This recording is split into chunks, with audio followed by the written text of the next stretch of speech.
Hello and welcome to delicious. আজ আমি দেখাবো ক্রিস্পি চিলি পটেটো। তাহলে চলুন রেসিপি দেখে নিই। প্রথমে আলু কেটে নেব। 4টে মিডিয়াম সাইজের আলু ঠিক এইভাবে কেটে নেব।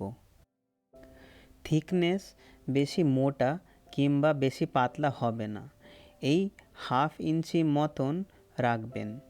প্রথমে স্লাইস কাটবো, তারপর সেটার থেকে 2টো কিংবা 3টে পিস কেটে নেব। কাটা আলুকে জলে প্রায় 30 মিনিট সোক করে রাখব। রান্না করার আগে সবজিগুলো কেটে রেডি করে রাখব।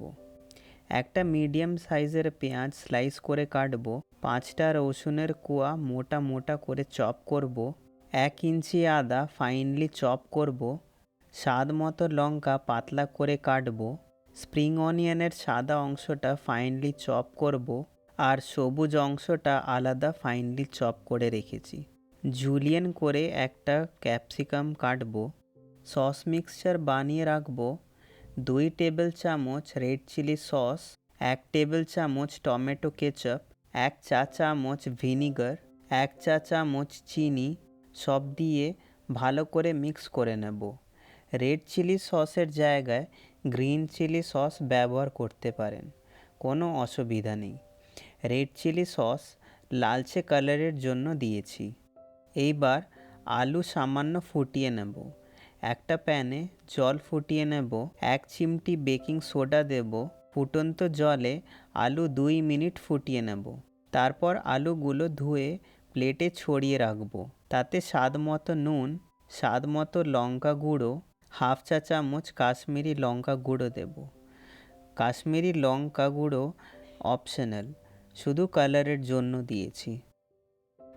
1 চিমটি বেকিং সোডা, 2 টেবিল চামচ কর্নফ্লাওয়ার দিয়ে ভালো করে সব কিছু মিক্স করে নেব, যাতে আলুর ওপর বেশ ভালো কোটিং হয়ে যায়। যদি খুব ড্রাই হয়ে থাকে তাহলে মাখার সময় জলের সামান্য ছিটে দেবেন, কিন্তু যাতে এটা ভিজে ভিজে না হয়। আলু ড্রাই থাকবে মাখার পর। এইবার আলু ভেজে নেব। সাদা তেল খুব গরম করব। চেক করার জন্য তেলে একটা ছোট আলুর পিস দেব। যদি সেটা ভেসে ওঠে তার মানে তেল গরম হয়ে গেছে, না হলে আরও একটু ওয়েট করব। তেল গরম হলে ব্যাচে আলু ভেজে নেব। সবগুলো একসঙ্গে ভাজবেন না, ভাজার সময় যাতে গ্যাপ থাকে, তাহলে ভালো করে ক্রাঞ্চি ভাজা হবে। লাইট ব্রাউন করে ভেজে নেব। এইভাবে বাকি আলু ভেজে নেব।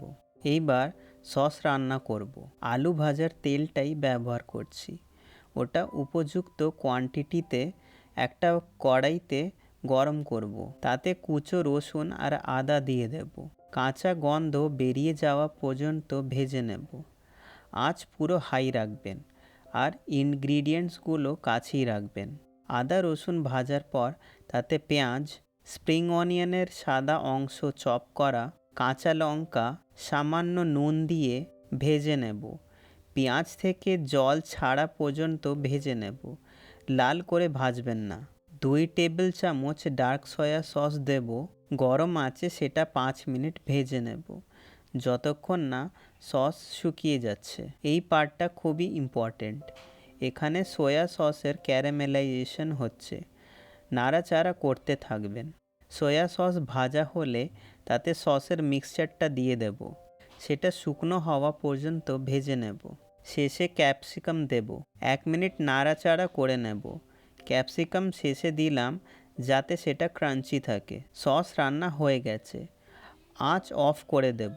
আলু আরেকবার ডিপ ফ্রাই করে নেব, তাতে আরও ক্রিস্পি হবে। এইবারও ব্যাচ ওয়াইজ ভাজবেন। সসে ভাজা আলু দিয়ে দেব। চপ করা স্প্রিং অনিয়ন দেব। ভালো করে মিশিয়ে নেব যাতে সসে আলু কোট হয়ে যায়।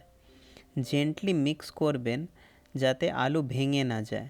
স্প্রিং অনিয়ন দিয়ে গার্নিশ করে গরম গরম এনজয় করুন। বানিয়ে জানাবেন কিরম লাগলো। ভালো লাগলে প্লিজ লাইক, শেয়ার আর সাবস্ক্রাইব করবেন। ভালো থাকবেন। ধন্যবাদ।